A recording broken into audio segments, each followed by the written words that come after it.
Very much, ladies and gentlemen of the press. As we have heard from our CS, it's true. We have had a long meeting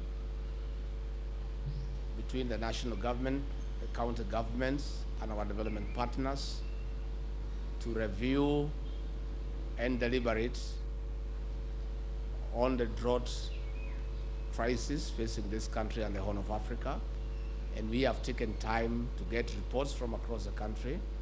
And it is true that there is need for urgent intervention to save lives, to save livelihoods, and to make sure that no Kenyan dies from starvation, and to forestall the deaths that we have witnessed with our livestock across the country. We have agreed on several interventions that the national government will mobilize resources. Our county governments have agreed to provide resources, and our development partners have agreed to support us in a big way so that we can mitigate the effects of the drought, which is as a result of climate change and other factors. In a nutshell, there are several strategies that we have come up with, and one of them is that there has been a lack of coordination between the national government, the county governments, and our development partners, resulting to duplication of the various interventions. We have agreed that county steering teams are constituted and made operational. That will be chaired jointly by the governors and the county commissioners, and all the state and non-state actors will be members. And all those who are involved in the humanitarian intervention will be members of those committees.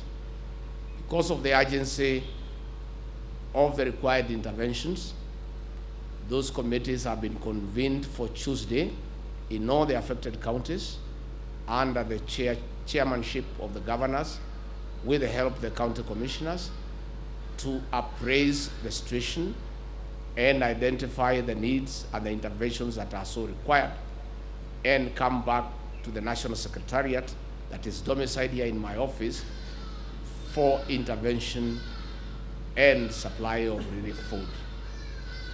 We want to thank our governors for agreeing to put money aside to partner with the national government and our development partners as a part of the mitigation strategy to help the people of Kenya who have been affected by the drought.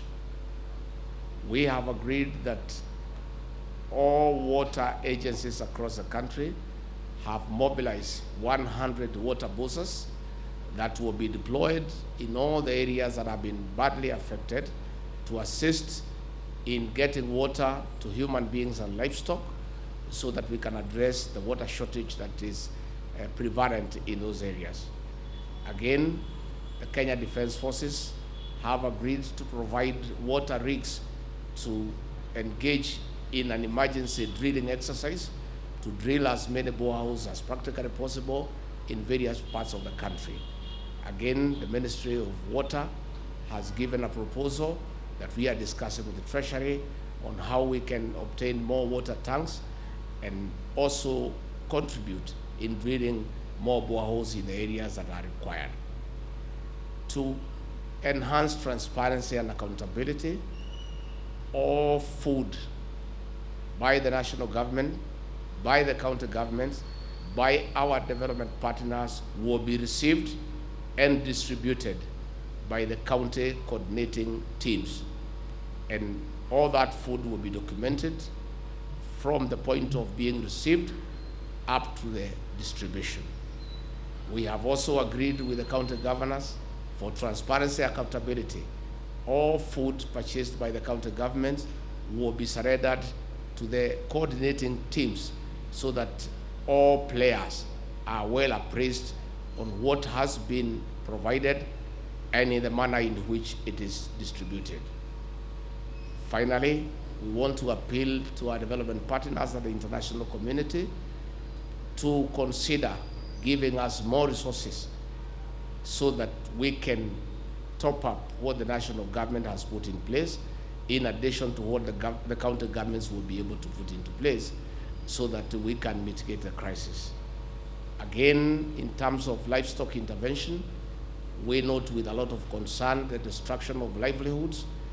Livestock herders who have lost livestock have become impoverished and their lives almost coming to a halt.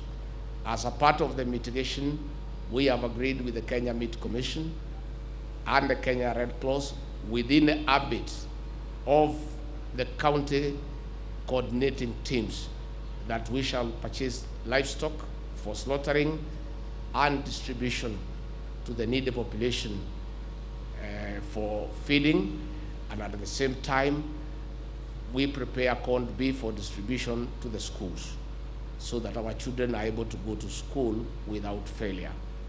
In a nutshell, we want to assure the people of Kenya that our government, the county governments, and our development partners are well coordinated, and we have agreed that we must make enough interventions to ensure that no Kenyan will die as a result of the starvation. We want to thank President William Ruto for being very proactive with this matter. This meeting has been convened at his request, and he has directed that every 10 days we meet so that we can appraise the situation and make the necessary interventions and keep him informed. For the purposes of the media and the Kenyan people to know what is happening, we have agreed and we have requested the Kenya Defense Forces to assist us to set up a command center in this office that will regularly brief the media and the people of Kenya on the interventions that are being made and the drought situation in general, so that we all move in the same direction. And this being a public matter, the public and the press is entitled to information on a weekly basis. So with those few remarks, I want to say thank you.